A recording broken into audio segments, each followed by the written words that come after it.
Hey there, ladies, gents, and everybody in between. This is your pal Wolfie, back with another review, this time for The Last of Us Episode 2. And oh my lord, I don't know if you can hear it in my voice. I'm emotional right now. So, anybody who knows me knows how much I love Tess. Yes, I knew this was coming, but still, it hit. That hit. Like, I was literally, like, bawling. Like, I can't, like, first of all, first of all, let's start from the beginning. I loved how they started this episode off with us kind of seeing what happened the same day as Outbreak Day, but like on the like opposite side of the world. And like you had somebody who was knowledgeable about cordyceps, like kind of being brought in to look at what's been going on.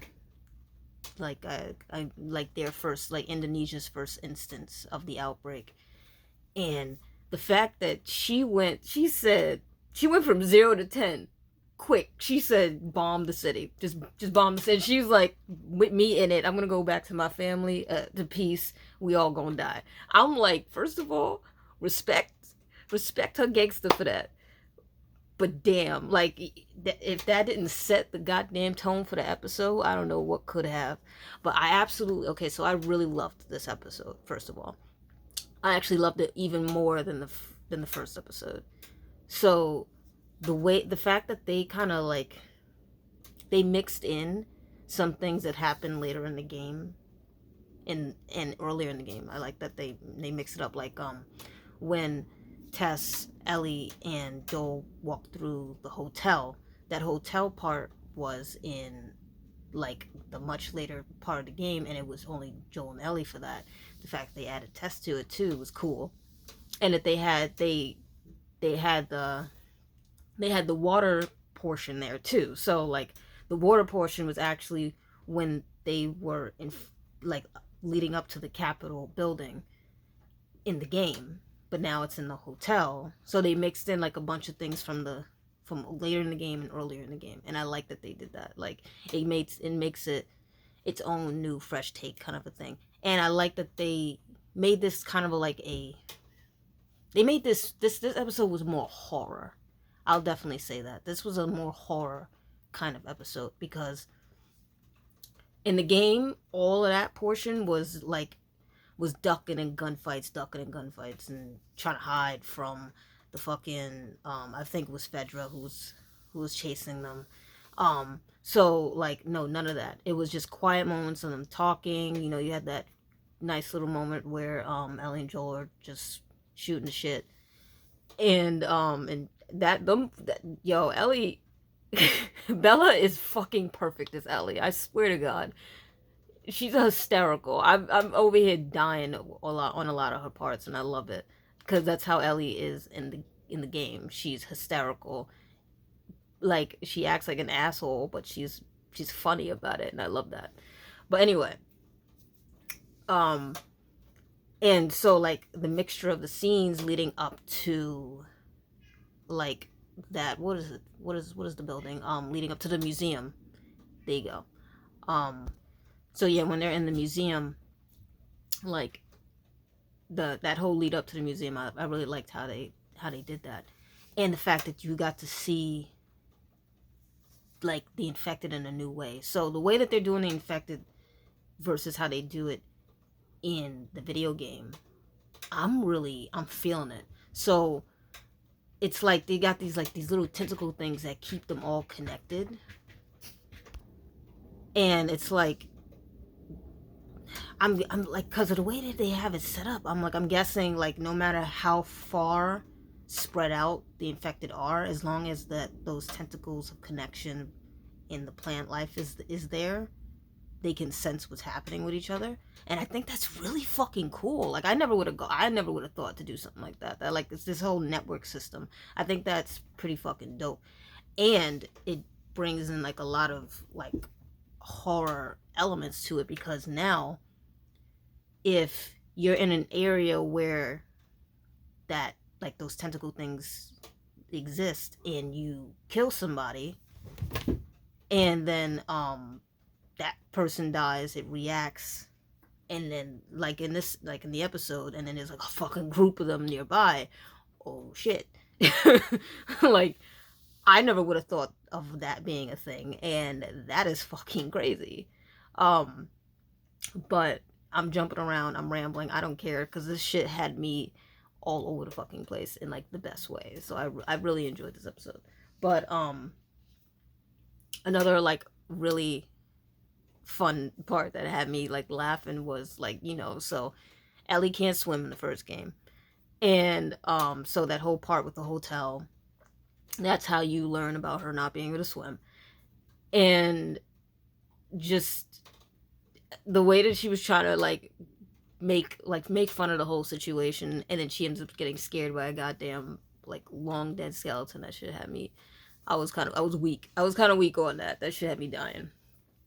But oh Lord, leading up to, so when we first see them goddamn clickers, woo!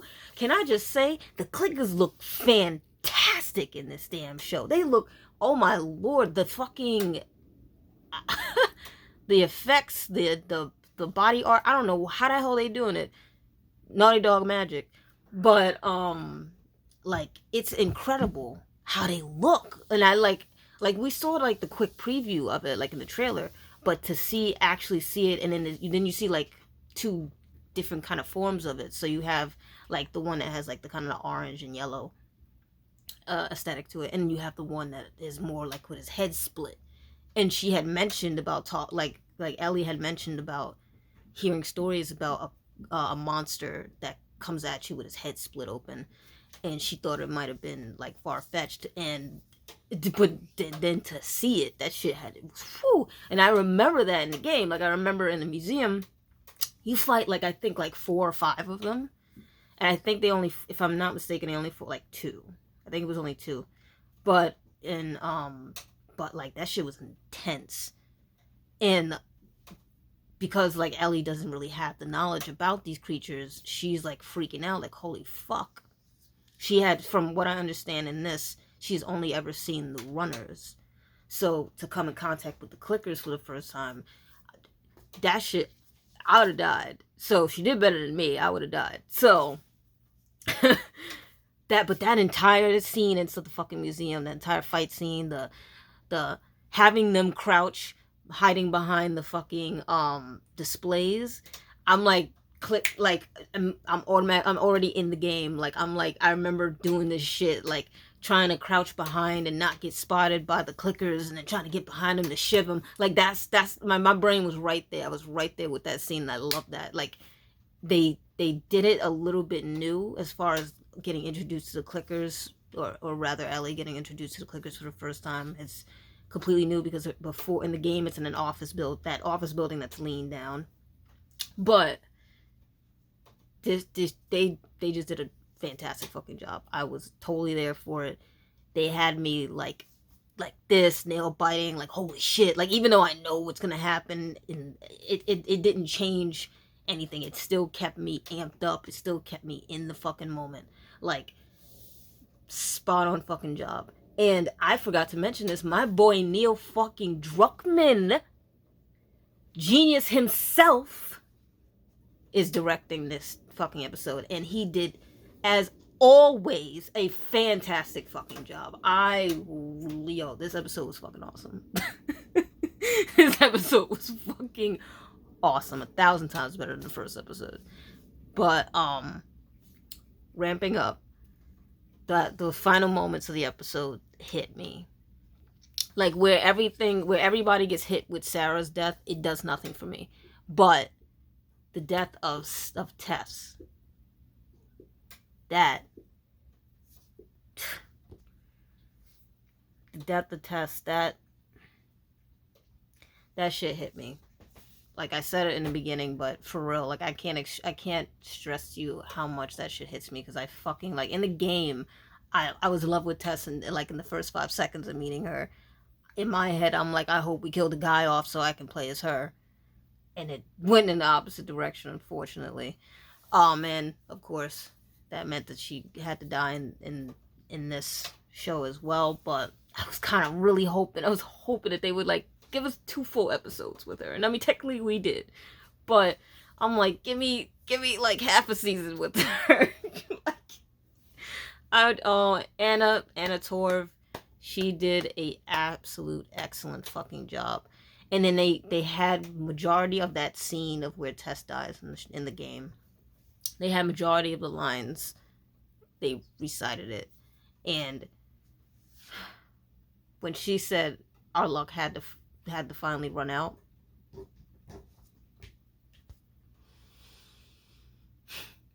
I'm still feeling it. When she said like that, when she says it in the game, it hits me. But seeing it and seeing how it unfolded and everything, like seeing it in the show, I don't know why it hit me a little bit more. And I'm like, damn, I'm remembering why I love this fucking character so much and why I'm so angry that she had to die. But I do love that they handled her death scene differently. Like, she still had the hero's death, more or less, but they did it with her killing that big group of clickers that came through. Infected in general. The big group of infected coming through. It was kind of Lovecraftian, I guess. Is the word I'm looking for? Is that the word I'm looking for? Anyway, it was kind of like they kind of romanticized it with the whole. So, like the tentacles keep everybody connected. So, homeboy to infect her came over and like was kissed her to get the infection deeper into her body or whatever have you. And she's still here. Like, her brain is still here, so she's still hitting the thing, trying to get the fucking I can't think right now. I'm just so I'm so emotional. Like, that shit hit. And when she finally got the flame and she set everything and blew everything up and killed all those motherfuckers to save them, I'm like, that's Tess. That's why I love Tess. Like, and you know what? It meant so much more than what it did in the game. So in the game, I think she shoots maybe 1 or 2 dudes who come through the door when they come to try and capture that group, and she kills like 1 or 2 dudes before she gets shot. This meant a lot more because, like, her whole thing of like save who you can, something like that. I think that's what she said. Save who you can, and the fact that she was gonna sacrifice her life to save them, so that they can save even more people by somehow bringing a cure to the world. I'm like, that's cinematic. That's just beauty right there. I fucking love that. And what hit me even more, what did it even harder, was the fact that they played Allowed to Be Happy. Now, anybody who knows it, if they know the song, if they know like the fucking the piece, if they know the score piece, they probably felt it the way I felt it. So there's a piece called Allowed to Be Happy. I'm feeling it again.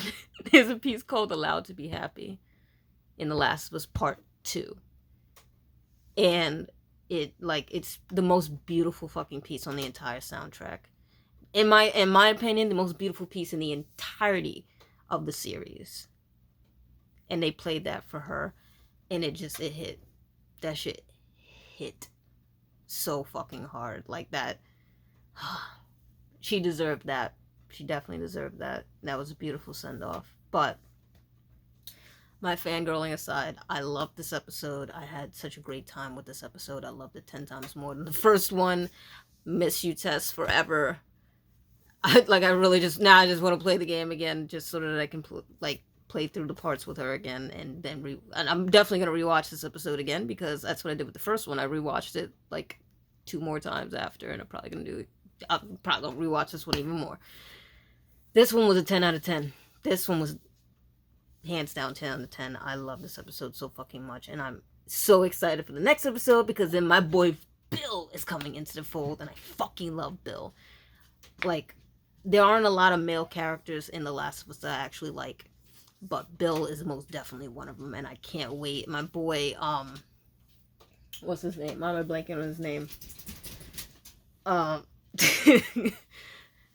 Ron Swanson from Parks and Rec. I don't know why I'm blanking on his name right now, but can't wait to see him Nick Offerman. There you go. Nick Offerman. So happy to see Nick Offerman as Bill. I was over the moon when they cast him. So that episode's going to be crazy. So until next week, feel free to like, feel free to subscribe, do what you want. Any support is appreciated. But you guys have a good night.